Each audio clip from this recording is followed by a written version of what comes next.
La vie de Jésus-Christ dans la condition mortelle a été jalonnée de miracles. Une mère vierge, une nouvelle étoile, des anges apparaissant des bergers, des aveugles qui retrouvent la vue, des paralytiques qui marchent, des anges à Gethsémane au tombeau, et le plus grand des miracles, sa glorieuse résurrection. Pouvez-vous imaginer la scène des 11 apôtres sur la montagne près de la Galilée, lorsque le Seigneur ressuscité est venu à eux et leur a dit « Allez, faites de toutes les nations des disciples, les baptisant au nom du Père, du Fils et du Saint-Esprit. Allez par tout le monde et prêchez la bonne nouvelle à toute la création. » Toutes les nations? Par tout le monde? À toute la création? Était-ce possible? Jésus les a rassurés. Mais ils ont dû se demander si les miracles les suivraient vraiment dans la diffusion de l'Évangile. La foi est venue à bout du doute. Et Pierre a élevé la voix en disant « Vous tous qui séjournez à Jérusalem, prêtez l'oreille à mes paroles. Cet homme, vous l'avez crucifié. Vous l'avez fait mourir par la main des impies. C'est ce Jésus que Dieu a ressuscité. Nous en sommes tous témoins. » Il y eut ce jour-là un déversement indéniable de l'Esprit, et 3000 âmes furent baptisées. Comme l'avait promis Jésus, des signes et des miracles accompagnaient la foi des croyants. Lorsque l'Église de Jésus-Christ fut établie ici-bas, il y a 183 ans, la mission que le Seigneur a donnée à son petit groupe de disciples faisait écho à ces paroles exprimées des siècles auparavant. La voix d'avertissement ira à tous les peuples, car en vérité, le bruit doit se répandre de le monde entier et jusqu'aux extrémités de la terre.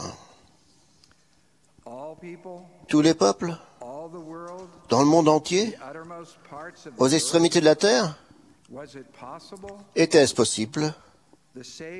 Le Sauveur a rassuré ses saints des derniers jours. Mais pouvait-il prévoir la portée et la destinée de cette œuvre merveilleuse? Ils ont dû se demander si des miracles les accompagneraient vraiment dans la diffusion de l'Évangile. De nouveau, la foi est venue à bout du doute et des milliers ont été baptisés. En Angleterre, Wilford Woodruff a trouvé toute une communauté qui attendait son arrivée. L'Esprit du Seigneur est descendu sur eux. Il a baptisé 45 prédicateurs et plusieurs centaines de membres pendant son premier mois passé à la ferme Benbow. Notre époque n'est pas différente. Lorsque frère Bernard et moi-même étions missionnaires, il y a environ 40 ans, et je peux vous assurer que nous ne sommes pas les plus âgés des anciens missionnaires assis dans les fauteuils rouges, il y en avait 16 000 missionnaires. Nous en avons maintenant 65 000, plus que jamais auparavant, comme l'a dit le président Monson hier. À cette époque, il y avait 562 pieux. Aujourd'hui, il y en a plus de 3 000. À cette époque, nos paroisses et nos branches étaient réparties dans 59 pays. Aujourd'hui, nous avons des assemblées dans 189 des 224 pays et territoires du monde. Nous sommes peu nombreux, comme Néphi l'a prédit. Mais vous et moi sommes les témoins oculaires de l'accomplissement des paroles prophétiques de Daniel. La pierre, qui se détacha sans le secours d'aucune main, remplit toute la terre. Nous vivons une époque formidable de miracles. Il y a 6 mois, lorsque le président Monson a annoncé le changement d'âge pour les jeunes gens et les jeunes filles désirant partir en mission, il y a eu un déversement indéniable de l'esprit. La foi est venue à bout du doute, et des jeunes, garçons et filles, sont allés de l'avant avec foi. Le jeudi suivant la conférence, j'étais chargé de recommander des appels missionnaires à la première présidence. J'étais stupéfait de voir les demandes de jeunes gens de 18 ans et de jeunes filles de 19 ans qui avaient déjà modifié leur projet. Ils étaient allés chez leur médecin, avaient eu un entretien avec leur évêque et leur président de pieux et ont envoyé leur candidature missionnaire. Tout cela en seulement 5 jours. Des milliers d'autres les ont maintenant rejoints. C'est un miracle. Nous sommes reconnaissants de la foi vivifiante de nos sœurs, du nombre grandissant de missionnaires provenant de tous les pays du monde et du nombre croissant de couples prêts à servir. 58 nouvelles missions ont été annoncées et notre centre de formation missionnaire, Bondé, à Provo, s'est trouvé de façon surprenante un nouveau compagnon à Mexico. Le président Monson a dit: « Nous prenons très au sérieux le commandement du Sauveur. Allez, faites de toutes les nations des disciples, les baptisant au nom du Père, du Fils et du Saint-Esprit. » Cette cause continuera d'aller de l'avant, de changer des vies et d'apporter des bénédictions. Aucune force au monde ne peut arrêter l'œuvre de Dieu. Nous assistons au miracle du Seigneur dont l'Évangile se répand à travers le monde. Frères et sœurs, aussi sûrement que le Seigneur a inspiré davantage de missionnaires à servir, de même il réveille aussi l'esprit et ouvre le cœur de davantage de bonnes personnes honnêtes pour recevoir ces missionnaires. Vous les connaissez déjà, ou vous allez faire leur connaissance. Elles sont dans votre famille et vivent dans votre voisinage. Elles passent devant vous dans la rue, s'assoient à côté de vous à l'école et vous contactent en ligne. Vous êtes aussi une partie importante de ce miracle qui se déroule. Si vous n'êtes pas missionnaire à plein temps, avec un badge accroché à votre veston, c'est maintenant le moment d'en peindre un sur votre cœur. Écrit, comme le dit Paul, non avec de l'encre, mais avec l'esprit du Dieu vivant. Et vous, anciens missionnaires, retrouvez votre ancien badge. Ne le portez pas, mais placez-le à un endroit où vous pouvez le voir. Le Seigneur a besoin de vous maintenant, plus que jamais auparavant, comme instrument entre ses mains. Nous avons tous une contribution à apporter à ce miracle. Tous les membres dignes de l'Église ont réfléchi à la façon de faire connaître l'Évangile. Certains le font connaître naturellement, et nous pouvons beaucoup nous inspirer d'eux. Certains ont du mal et se demandent comment faire mieux, en souhaitant que ce sentiment de culpabilité qu'ils ressentent parfois disparaisse. Notre désir de faire connaître l'Évangile nous amène tous à nous agenouiller, parce que nous avons besoin de l'aide du Seigneur.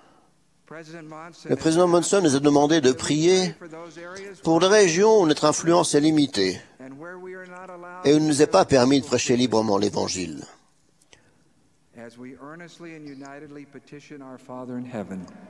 En priant ensemble, avec ferveur, alors le Seigneur ouvrira des portes pour nous. Nous prions aussi pour avoir des occasions de faire connaître l'Évangile. L'apôtre Pierre a dit: « Soyez toujours prêts à vous défendre, avec douceur et respect, devant quiconque demande raison de l'espérance qui est en vous. » Avec la confusion et le trouble qui règne dans le monde aujourd'hui, il n'est pas surprenant que moins de gens fréquentent les lieux de culte. Beaucoup désirent se rapprocher de Dieu et mieux comprendre le but de la vie. Mais ils se posent des questions qui n'ont pas de réponse. Beaucoup ont le cœur ouvert à la vérité. Mais comme le prophète Amos l'a dit, ils vont, ça et là, pour chercher la parole de l'Éternel, et ils ne la trouvent pas. Vous pouvez aider à répondre à leurs questions. Lors de vos échanges journaliers, vous pouvez ajouter à leur foi au Christ. Le Sauveur a dit: « Élevez votre lumière, afin qu'elle brille pour le monde. Voici, je suis la lumière que vous élèverez. » Je vous promets que si vous priez pour savoir avec qui parler, des noms et des visages vous viendront à l'esprit. Les paroles à prononcer vous seront données au moment où vous en aurez besoin. Des occasions s'ouvriront à vous. La foi viendra à bout du doute, et le Seigneur vous accordera vos propres miracles. Le Sauveur nous dit comment faire connaître l'Évangile. J'aime l'histoire d'André, qui a demandé, « Maître, où demeures-tu » Jésus aurait pu répondre en lisant où il vivait. Mais il a dit à André, « Venez et voyez. » J'aime à penser que ce que le Sauveur disait, c'était « Venez voir, non seulement où je vis, mais comment je vis. Venez voir qui je suis. Venez ressentir l'Esprit. » Nous ne connaissons pas les détails de cette journée, mais nous savons que lorsqu'André trouva son frère Simon, il déclara, « Nous avons trouvé le Christ. » Les personnes qui s'intéressent à ce que nous disons, nous pouvons les inviter, en suivant l'exemple du Sauveur, à venir voir. Certaines accepteront notre invitation, d'autres non. Nous connaissons tous quelqu'un que l'on a invité plusieurs fois avant qu'il accepte une invitation à venir voir. Pensons aussi à ceux qui étaient autrefois avec nous, mais que nous voyons maintenant rarement. Invitons-les à revenir voir encore une fois. Nous respectons le choix de chacun et son calendrier. Le Seigneur a dit que chacun choisisse pour lui-même. Le manque d'intérêt d'une personne ne doit pas influencer les liens d'amitié et d'amour que nous avons avec elle. Que l'invitation soit acceptée ou non, lorsque vous invitez les autres à venir voir, vous ressentirez l'approbation du Seigneur. Et avec cette approbation, vous aurez un surcroît de foi pour faire de nouveau connaître vos croyances. Pour ceux qui utilisent Internet et les téléphones mobiles, il y a de nouvelles façons d'inviter les autres à venir voir. Servons-nous-en davantage quotidiennement pour faire connaître notre foi en ligne. LDS.org, Mormon.org, Facebook, Twitter nous donnent tous des occasions de le faire, de faire connaître l'Évangile. Pour faire connaître l'Évangile, les jeunes de Boston ont lancé plusieurs blogs. Les personnes qui se sont jointes à l'Église ont commencé à apprendre en ligne, puis ont suivi les leçons avec les missionnaires. Cette expérience aussi aidait les jeunes à avoir une plus grande foi pour parler de l'Évangile. L'un des jeunes a dit, « Ce n'est pas du travail missionnaire, c'est de l'amusement missionnaire. » Nous sommes tous concernés. Avec les membres et les missionnaires de la paroisse, nous planifions, nous prions et nous entraidons. Pensez, je vous le demande, aux missionnaires à plein temps et priez pour eux. Confiez-leur votre famille et vos amis. Le Seigneur leur fait confiance. Il les a appelés pour instruire les personnes qui les recherchent et leur apporter des bénédictions. Paulo Cretli, président de la mission de Maputo au Mozambique, raconte cette expérience.